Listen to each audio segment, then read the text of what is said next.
What's cracking, hockey fans? Erica Lindsay Ayala, your host of Locked On Kraken. I know we had some technical difficulties yesterday, but hopefully we've got that figured out for today. I'm going to once again give you the details first and exclusively here on Locked On Kraken for the giveaway. I'm giving away one of those swanky Black History Month caps. It's already en route to me, and then once I pick a winner, I'll send that out. I'll also be giving away a black rosy jersey in conjunction with the Metropolitan Riveters. You have to find out more of that information through one of my other podcasts. I'll tell you about that. But giveaways. And we have Ann Kimmel on for our squad cast or our squid cast, because you know what? It's a Seattle Kraken game day.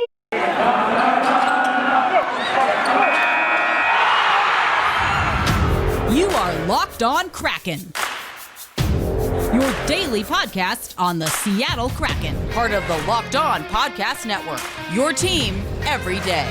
We are the Seattle Kraken.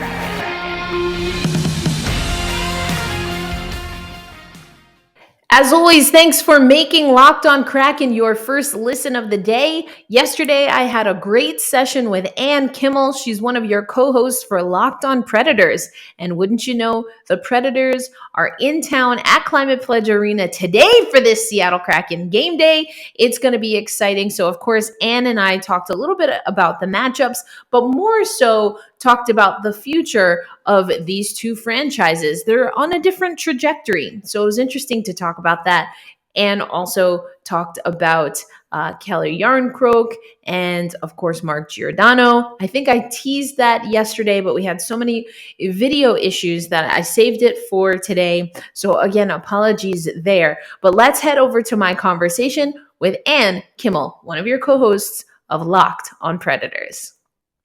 And it is always a delight to chat with you. We are now officially in the same time zone. I have been speaking. Unbelievable. I know.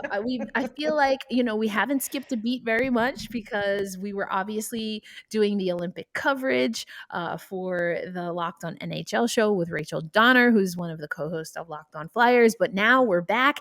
And as I'm back into the swing, wouldn't you know, it's Nashville and the Kraken.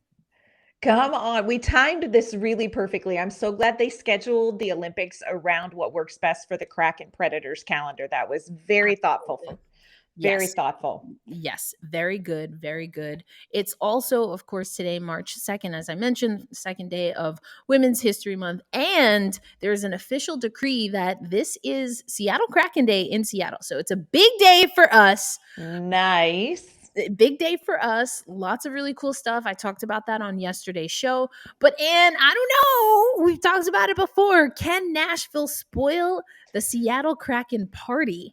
We're going to talk about it. Let's first talk about Nashville as our guests here on Locked on Kraken. Now let's talk about the last handful of games. If we look over at NHL.com, you are 4-5-1, the Nashville Predators, that is, in your last 10 games. Seattle Kraken, 2-7-1. We're both coming off of a one-game losing skid.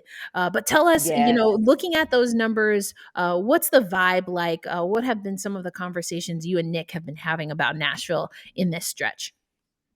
Well, 4-5-1 is not at all where Nashville wants to be, but I will tell you that we don't feel quite as panicked as maybe the numbers say. Nashville's coming off of a really difficult 7-game stretch where we played, Florida Panthers, Tampa Bay Lightning, the Dallas Stars, and this is a really tight Central Division race. And so we've had some really tough games, dropped more than we would have liked. We've had a hard time getting the groove back since the All-Star break.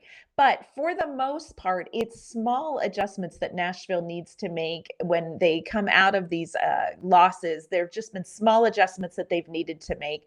They did win against the Florida Panthers, which was a huge win. They got 2 points against Dallas, which was a huge win. They had a great time at the Stadium Series on Saturday against Tampa Bay, but didn't come home with 2 points.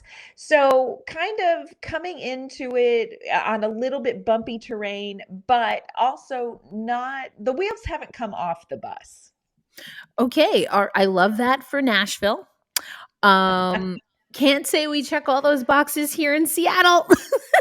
Oh no. I know, but we do have this fabulous Black History Month hat Okay, it is fabulous. and It design. is fabulous. So for those listening, if you haven't already checked out the March 1 episode, because I will actually be doing a giveaway for one of these bad boys.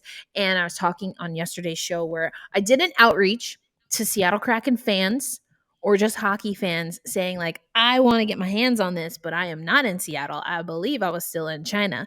And wouldn't you know, bless their hearts, someone reached out. Not only did they offer to purchase this for me as well as the hoodie, which is very soft, and they would not accept any reimbursement. And they just said to pay it forward. So that's what we're doing. We're paying it forward.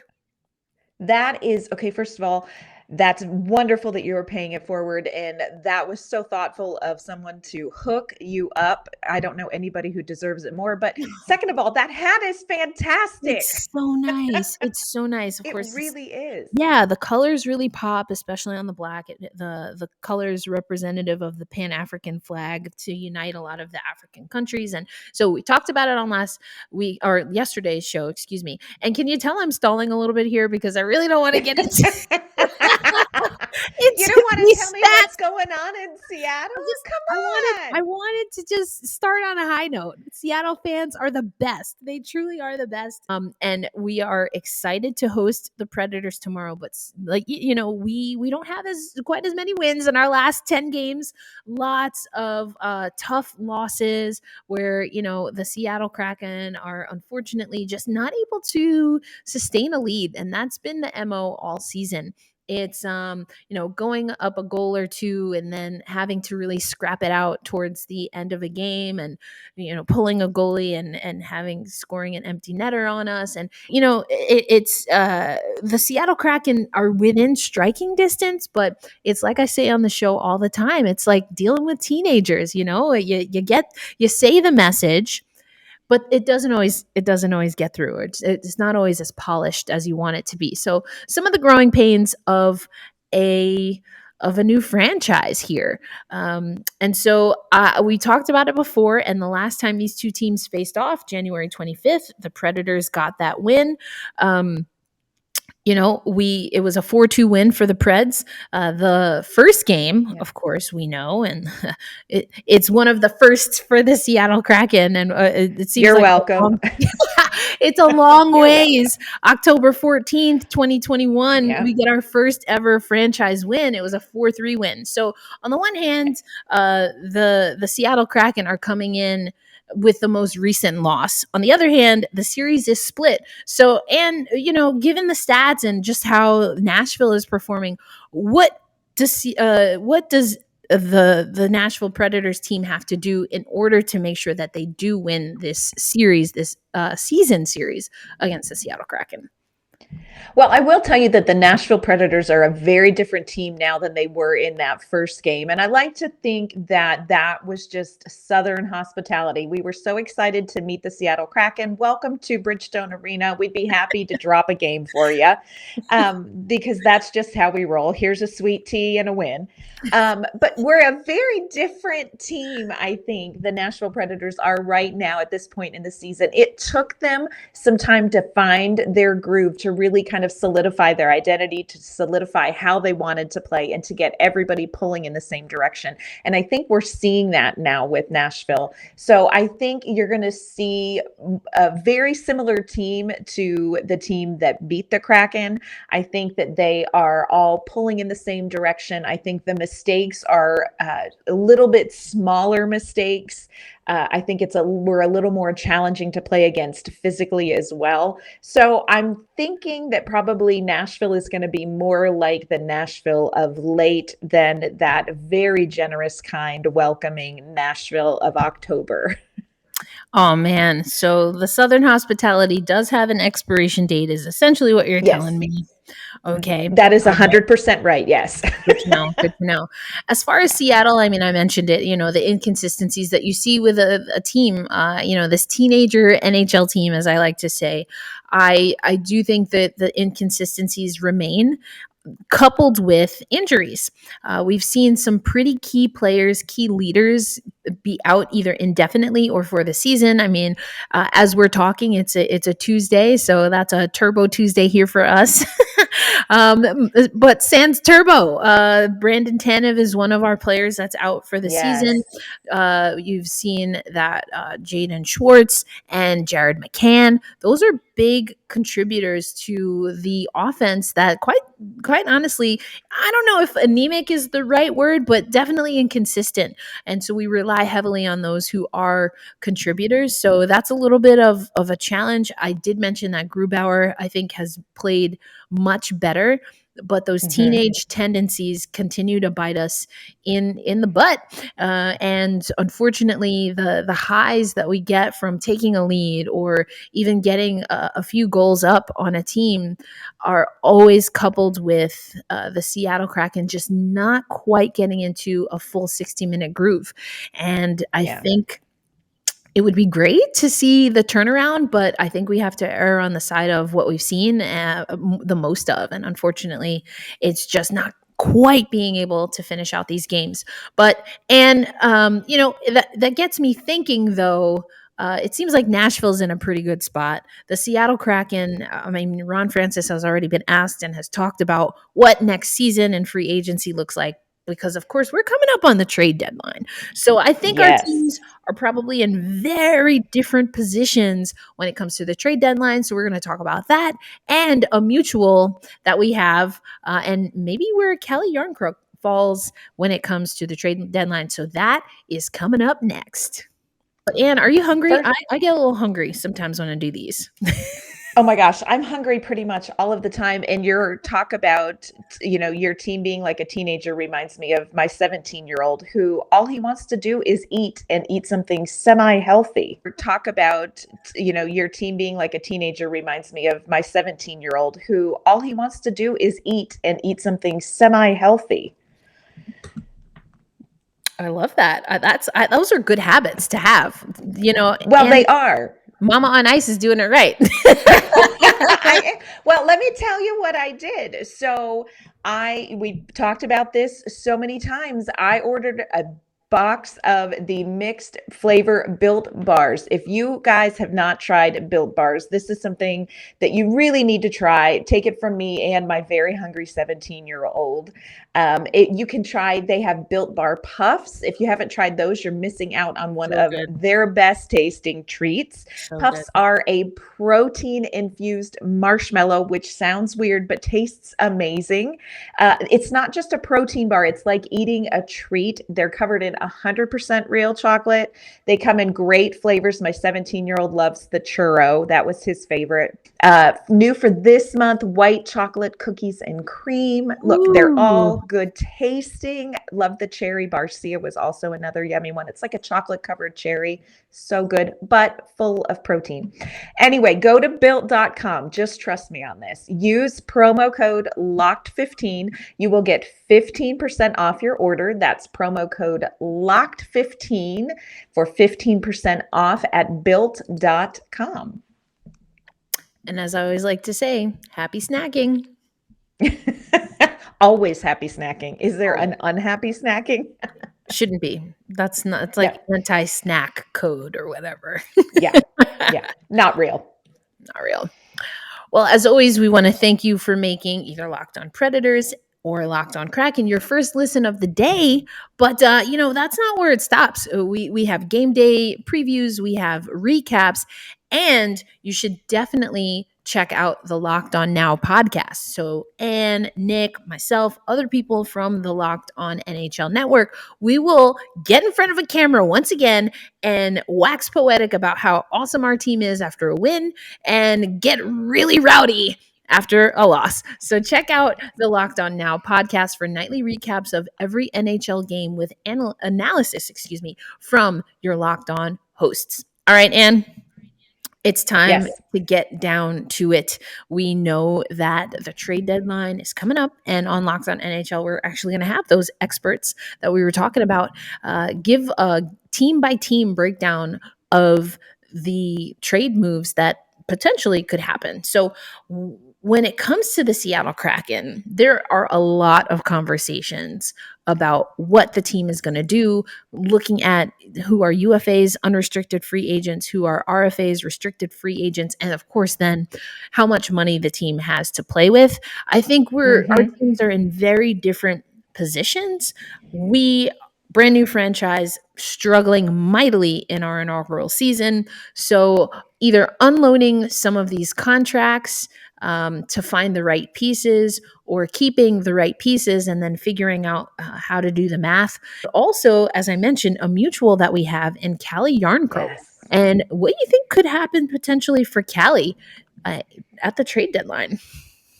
Yeah, Callie Yarncrook is one of those Nashville Predators who may be gone, but he is certainly not forgotten.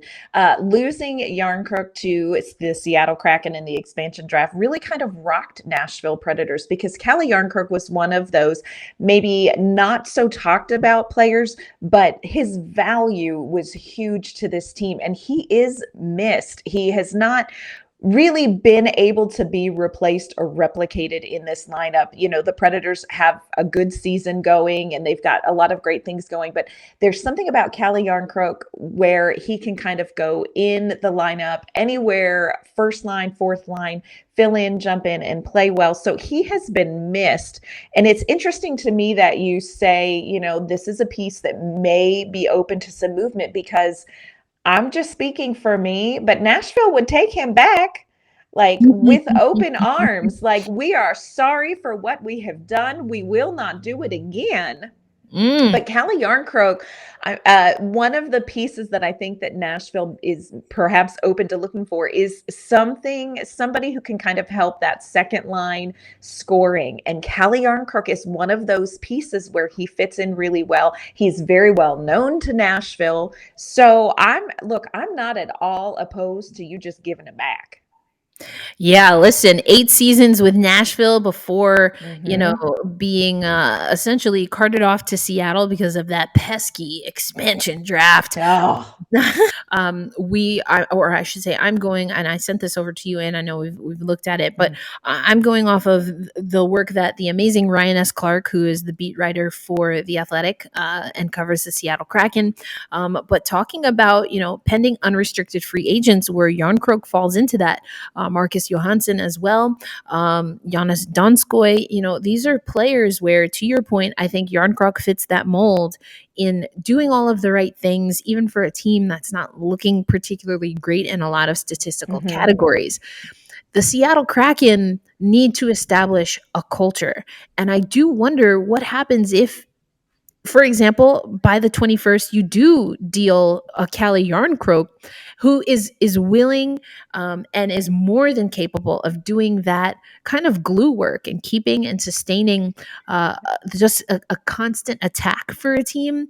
When you lose that because you're playing that numbers game, how long does that then put you out from the ultimate goal, which we know is, of course, well, in the case of the Seattle Kraken, to just break through and make the playoffs, but then ultimately Right. every team's looking for a championship, and you can't do that if you don't have the grinders, if you don't have the hard workers, if you don't have the people that have that good vision on the ice. And so this is what I think is going to make it really difficult for the Seattle Kraken when it comes to the trade deadline and free agency, because people are noticing the record and wanting the team to perform better. And that makes total sense. But what buttons do you push thinking and comparing the here and now versus what you want down the line? But I feel like it's got to be a little bit of a different scenario for Nashville. Whereas you've had that history of making the playoffs, you want to get back there, but you also already have some consistency baked into the franchise where we have none. Mm-hmm. So how do you think Nashville's going to approach free agency that will come up in the offseason, but the trade deadline that's coming up later this month? So much in Nashville hinges on one name, and that is Philip Forsberg. We are waiting every single day. I'm not going to lie. I wake up and I think, Lord, let this be the day that Philip Forsberg signs with the Nashville Predators again.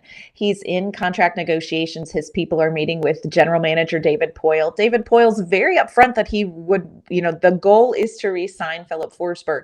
And I think so much about Nashville's decisions before March 21st are going to be hinging on getting Philip Forsberg signed. And if they can't come to some agreement, that is going to affect what Nashville does before the 21st. So much hinges on Philip Forsberg. I do think that the Predators are maybe going to look for a defenseman, some sort of defensive component to kind of shore up a defense that's been beaten and battered. I'm just saying that you all may have somebody there that Nashville's looking at.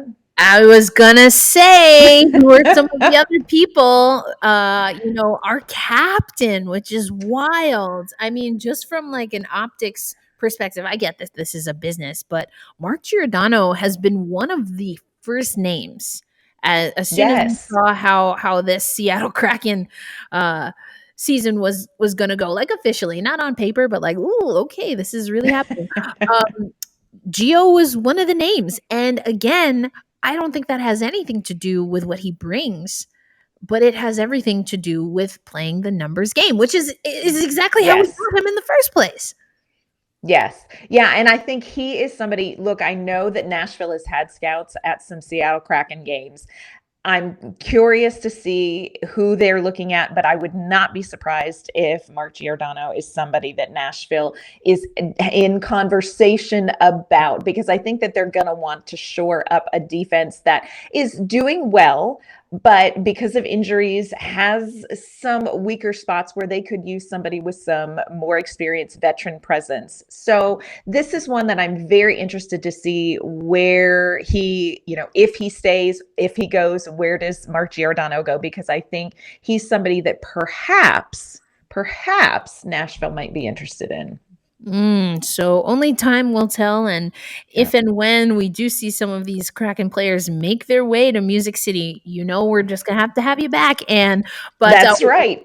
exactly. Well, we're not quite done with this episode yet, because later this week, officially, the Paralympics will kick off in Beijing, China. We've been talking about the Paralympics. We're so excited. But Anne, since my return, a lot has happened in the world, and it has certainly impacted the hockey community. So coming up next, we're going to talk briefly just about how the hockey community has essentially responded to the conflict and the attack on the Ukraine by Russia, and honestly how that could impact the Paralympics and some other things that are happening within the hockey community. So as always, we want to thank you again just for making us your first listen, whether it's Locked on Preds or Locked on Kraken. We're here for you every day, daily podcast of your favorite NHL team. But Anne, we have to talk about some real life stuff because Yes. hockey is a part of the greater global community, and we're really seeing that in a big way. I mentioned obviously we had the Olympic coverage that you and I shared. We have the Paralympics coming up, but then all of these two events that are supposed to be about, together for a shared future, which was the motto in Beijing for the Olympics. And then we come into some real life stuff where we're seeing in real time an armed conflict between Russia and the Ukraine, and it's having an impact. We've even seen that the NHL has responded. This came last month, February 28th. The National Hockey League condemns Russia's invasion of Ukraine and urges a peaceful resolution as quickly as possible.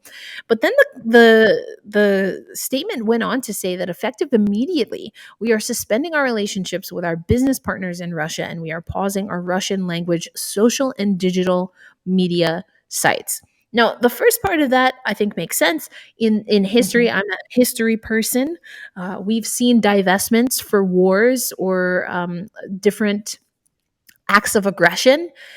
Now, Right. what's new is the Russian language social and digital media sites. For me, outside of the context of sport altogether, not communicating in a specific language, I don't know that that really hits the nail on the head when it comes to advocating for positive humanitarian exchanges Yes. and peace and unity. Wouldn't be the first thing at the top of my list. I don't know. It feels a little bit like ineffective low-hanging fruit. Mm, Just, you know what I mean? Like here is something that we can do that makes a statement, but really I feel like you make the statement.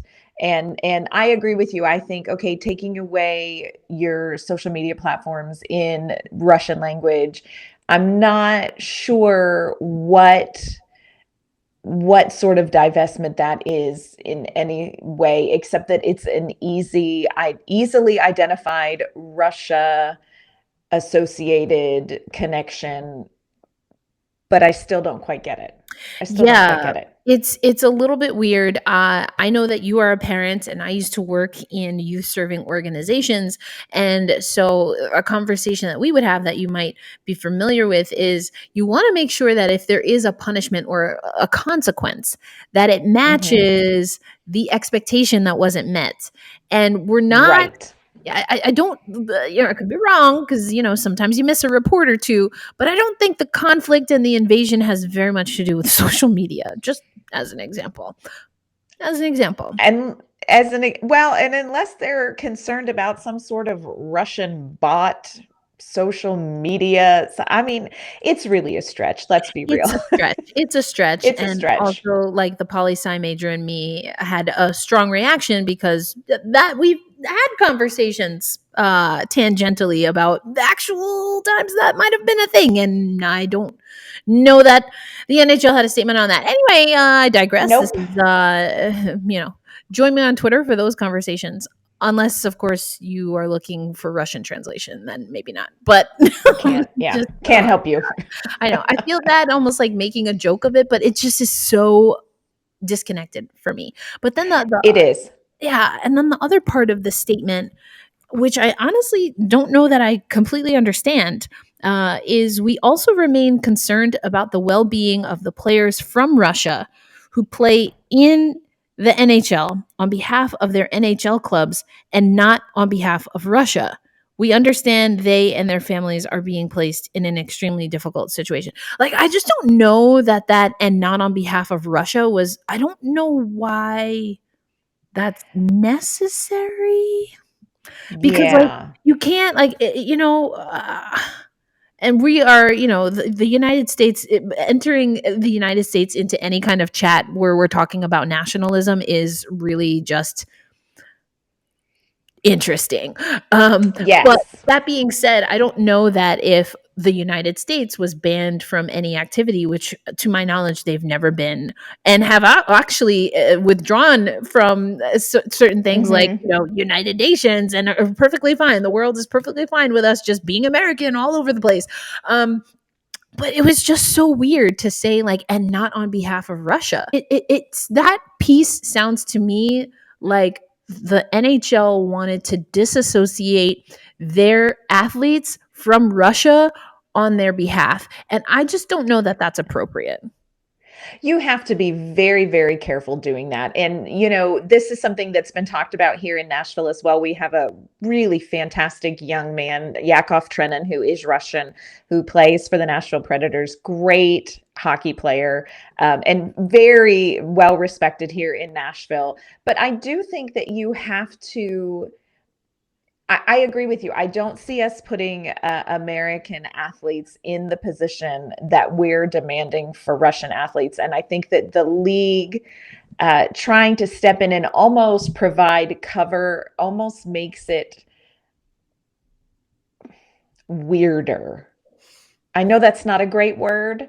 Um, Yeah. there's some, uh, there's just sort of it's a complicated and difficult situation Yeah. all the way around. But I don't think the NHL stepping in and trying to circumvent hard conversations is the way to go, because in a number of other situations, that's not gone well. And I think that's not where the league needs to be spending time and effort in circumnavigating hard conversations. Yeah, agreed. And we have to be honest, the league, to your point, I know you alluded to this, but you and I have been on roundtables for this very network where, we have been forced to reconcile with how the league is or is not responding, how teams in the league Correct. are or are not responding to very fact-driven investigations and reports Yes. that have we've questioned how the league and specific teams have handled how people have expressed that they have not felt safe or comforted or supported, how they felt, unfortunately abused and have been abused in a number of ways within the NHL culture and environment. And so we are always wanting more of a conversation when it comes to those things, and the statements are usually pretty tight. I just wondered if a sentence or two from this statement, and I never thought I would say this, but I just wondered if maybe a sentence or two from this particular statement we could have done without. Correct. Yes. Sometimes, and this is a difficult thing to learn, and I think it's difficult for the NHL because clearly the NHL does not necessarily have a history or comfortable practice with managing optics and managing positions effectively.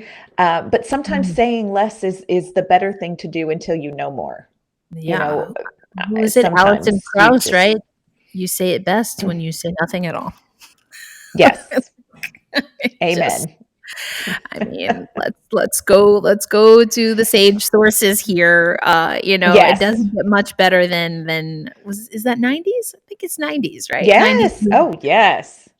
90s music is the truth, truly. I did want to have that conversation with you, and I think it's important because it has entered the periphery of the National Hockey League. But the other reason I wanted to mention it is because I know that we have covered, as we talked about, international ice hockey competitions. And I know that we will continue to talk about the Paralympics as they kick off in Beijing. But another thing is that the IOC, as we speak, is deciding whether they're going to, or in what ways they're going to allow Russian athletes to compete. And I wonder, as we're gearing up for the Paralympics, I'll be honest with you, I'm constantly refreshing my browser and reaching out to some of the people that I'm in communication with regards to the Paralympics and just saying, hey, just checking in, because this is a conversation that's being had. And it's not nothing, especially in relationship to sled hockey. The Russia Paralympic Committee team took the bronze medal at Worlds in 2021. This is a team that very much could upset an apple cart in what is supposed to be a presumptive USA-Canada gold medal match. This is not a peripheral team when it comes to competition. And, I feel for the athletes because I know, just watching Team USA and being around the Paralympic sled hockey community, these teams work for years for this. And so it is heavy. And I don't know, I wonder, there's a part of me that wonders how much of that cloud that you referenced from the Olympics with the ice skating, if any of that is going to sway a decision one way or the other. So I'm really waiting with bated breath. As of the time of this recording, we still don't have an official word, but waiting to see kind of if there's going to be some sort of ban or repercussion for these athletes. And you know what? Look, it's just tough. I mean, that's an understatement. I guess we'll have to see. Either way, Ann, I do hope to have you back for some conversations about the Paralympics, and we'll talk about all of the news as it relates to the sled hockey tournament. It's again the Seattle Kraken, or it's Kraken Day in Seattle, I should say, officially 3/2/22 2022. I don't know though. I think Nashville might come in and spoil the party, and that would be the last game for the Seattle Kraken until they go on the road for 5.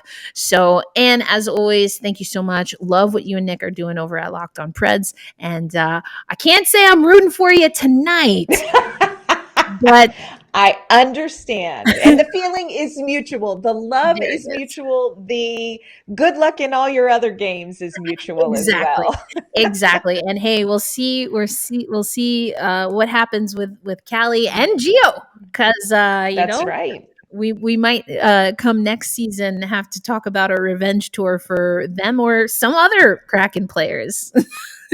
Very true. You never know in the next 3 weeks what's going to happen in the NHL. You never know, but that's why you always make Locked On Predators and Locked On Kraken your first listen of the day. And now that you have given us our clicks over on our YouTube page and wherever you get podcasts, and these, of course, are 100% free for you as listeners, now it's time for you to head over to the Locked On Fantasy Hockey Podcast, where Steel Roden and Flip Livingstone will help you become an expert in your fantasy league. I definitely should have tuned in to this podcast before I entered the Black Girl Hockey Club Fantasy League, because not great. Well, at least you know where to go now. I do. I mean, and also like I thought that I did an auto select, and you can kind of say like, nah, maybe let's not have these players. Needless to say, those did not take, because Evander Kane was one of those players for me. And speaking of news cycle, did Asima Mans got suspended indefinitely again? Like, okay, bro, what's happening? What's happening? Some things are too shocking for one episode. I mean, but we're gonna keep it to fantasy. If nothing else, you are ruining my fantasy league of Andrew. But more to come from all of us here at the Locked On NHL channel. Again, make sure you're checking out all of our nows. And like we like to say at Locked On Kraken, we'll see you tomorrow.